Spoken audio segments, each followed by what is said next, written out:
Pak Akang itu kok yang ditanya masih sekitar nasab sama nasab. Kasihan saya. Kasihan sama siapa? Kasihan sama Bani Ba'alawi. Semakin terpojok, semakin tersisih. Bahkan ada duriahnya yang sudah merasa benar-benar stres menurut saya. Sehingga dia membuat sebuah skenario dalam ceramahnya bagaimana cara memulangkan dia ke negeri asalnya, yaitu di Yaman. Ya, ya nggak usah saya sebutkan ya, ada banyak itu ceritanya di YouTube. Nggak usah diteruskan atulah ya. Kalau Akang maksa, maka saya kasih tahu, sebetulnya Bani Ba'alawi yang ada di Indonesia, para habaib itu diuntungkan oleh orang-orang Nahdliyin. Mereka dihormati, mereka dihargai, bahkan mereka dimuliakan di Indonesia selama ini. Betul. Betul tidak? Betul. Bahkan diuntungkan pula dengan kemarin Gutras-Wala kita kumpul di pesantren Benda Kerep yang memutuskan bahwasanya silsilah Ba'alawi adalah mukhtalafun fih. Sangat diuntungkan mereka dengan kalimat mukhtalafun fih itu. Kalau ikhtilaf berarti bisa iya bisa tidak kan? Kenapa demikian? Sebab beberapa ulama dunia itu di Mesir dari tahun 2009 itu, di Yaman, di Yordania pun beberapa ulama sudah mengatakan bahwasanya silsilah Ba'alawi sampai ke Rasulullah batal. Lah kita masih mukhtalafun fi. Enak toh? Ya. Untung saja kemarin itu ketika kita kumpul di Benda Kerep, kita tidak buka kitab Al-Ghuror. Kalau kita buka kitab Al-Ghuror, makin tidak masuk akal tentang silsilah Ba'alawi sampai ke Rasulullah Muhammad sallallahu alaihi wasallam. Ini Gitu. gak masuk akalnya di mana? Bayangkan, pada halaman 115 di dalam kitab tersebut, penentuan nasab Ba'alawi sampai ke Rasulullah itu hanya ditentukan melalui mimpi. Lah, Yang mimpi siapa?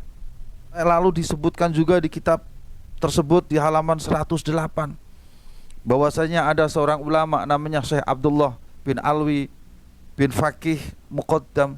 Ada seorang ulama, ini juga gak disebutkan lagi ulamanya siapa, yang bermimpi ketemu Rasulullah, menyatakan bahwasanya Ba'alawi adalah dzurriyyah Nabi sallallahu alaihi wasallam. Mimpi. Terus juga ada di halaman 117 kalau tidak salah di kitab yang sama, Al-Ghuror. Itu yang menentukan penentuan nasab justru melalui orang lain, padahal saudaranya ada di situ. Ada seorang yang datang ke Basrah namanya Ali. Beliau ke Basrah bertanya kepada seseorang imam, seorang qadhi di sana. Padahal di Basrah itu mestinya dia punya saudara namanya Muhammad dan Husain. Karena Ali, Muhammad dan Husain itu tiga-tiganya adalah putra dari Ahmad. Ahmad itu adalah keluarga dari Basrah. Mereka tinggal di Basrah. Jadi kalau seandainya Ali datang ke Basrah, itu mestinya dia menemui Muhammad, menemui Husain. Dan itu terjadi pada abad ke-6.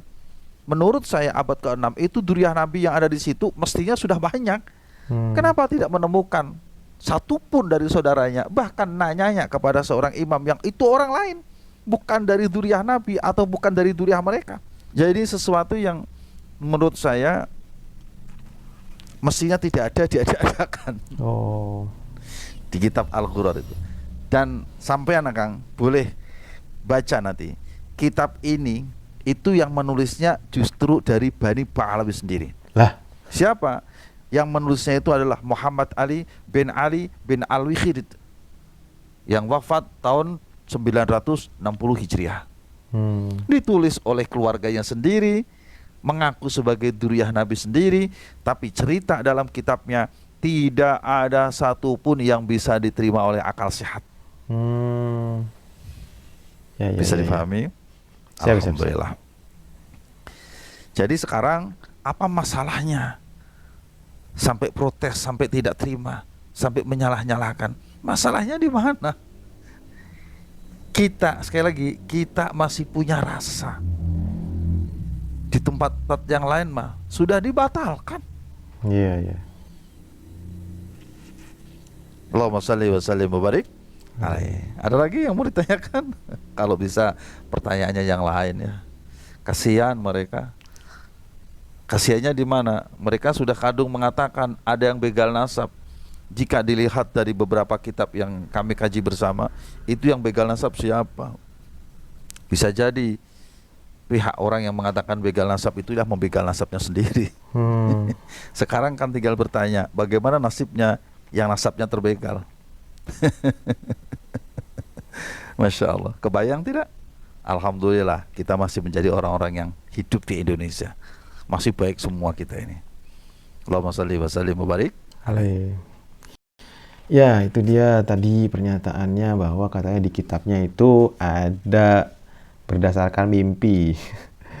Ya nggak tahu ya, kita juga masih Allahu alam ya, cuman Allah yang tahu yang benarnya yang mana, bahwa Habib-Habib yang ada di Indonesia ini asli atau palsu, benar atau enggak.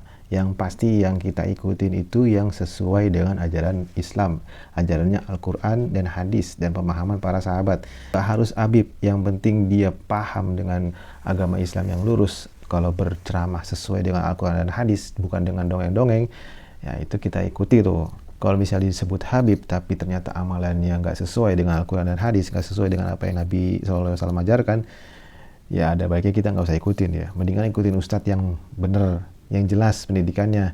Itu lebih baik daripada ngikutin Habib tapi isi ceramahnya dongeng-dongeng. Dan kadang juga isinya fatwa-fatwa yang dia bikin-bikin sendiri tuh fatwanya.